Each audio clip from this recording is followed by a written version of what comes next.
Hello friends, it's Monica again. I am excited to share with you, but I'm especially excited to see you in person, and I hope that's sooner than later. Congratulations again to Kimberly, who now owns one of my favorite books, The 15 Invaluable Laws of Growth. Congratulations on winning that gift from me. Today I want to talk to you about the importance of connecting on common ground. You see, communicators connect on common ground. They learn to build on agreement, not disagreement. They learn to search for common ground and choose to build on that. It's difficult to find common ground with others when the only person you're focused on is yourself. So we've got to change our mindset away from ourselves and on others. It's critical that we choose to work on learning how other people think and how they perceive the world. There's a great book by Terry Felber, and it's called Am I Making Myself Clear? And in this book, Terry says that people have different representational systems based on the five senses that provide the primary basis for their thoughts and feelings. These same senses through which we all experience the world. So, for example, if you had several friends of yours who chose to spend the day at the beach, although that's not allowed right now, and at the end of the day you recollected your experience, each one might share something very different based on their representational system. One might remember how the sun felt on her skin, and another one might remember the sand on her feet, and another friend might remember the look of the water and of the vivid colors of the sunset.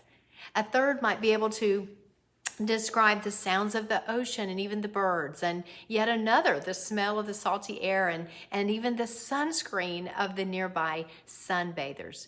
You see, we each create this framework for the way we process information. And if you can just learn to pinpoint how those around you experience the world and really try to experience the same world that they do, you'll be amazed at how effective your communication would become.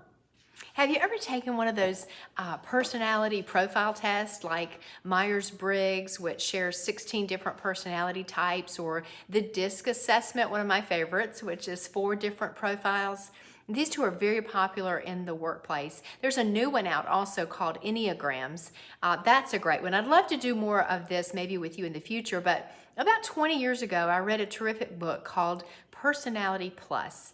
And this author divides every personality type into one of 4 simple personalities. Ask yourself which one you might be.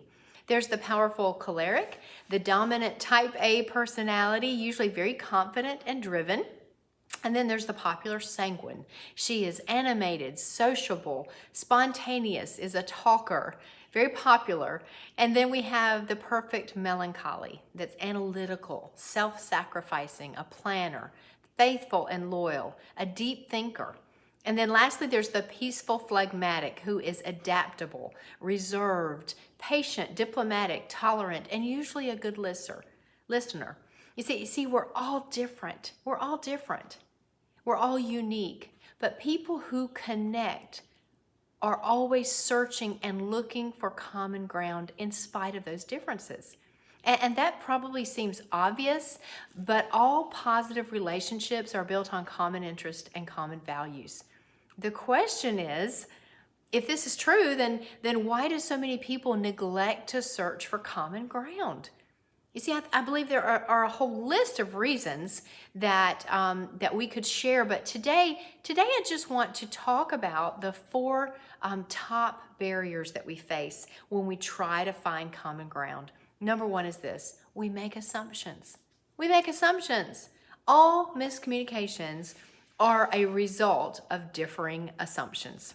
Think about that. Have you found that to be true?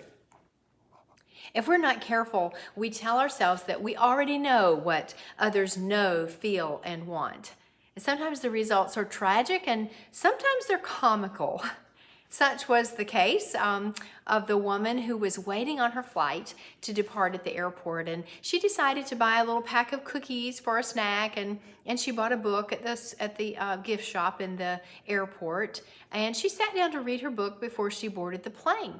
And then she heard a rustling beside her, and she realized that the neatly dressed man sitting right next to her was eating a cookie from the bag. Well, she didn't want to make a scene, so she looked over and she took another cookie herself, making it a point to ensure that he had seen her this time and hoping that he would get the message. Well, some time passed and she thought she was successful, but then she heard more rustling. She couldn't believe it. I mean, he was helping himself to another cookie. There was only one cookie left by this time. And while she watched in disbelief, this man proceeded to take the last cookie out of the bag and he broke it in half and he gave her one half and then he popped the other half in his mouth and he walked away. Well, the woman was still furious. Sometime later, by the time her flight was announced, she couldn't believe the nerve of that guy.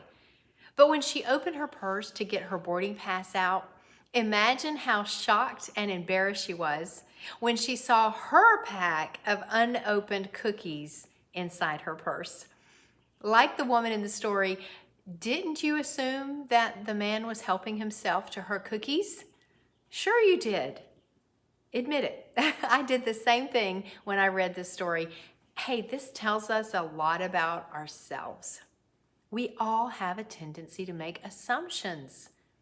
Too often we make generalizations instead of observations.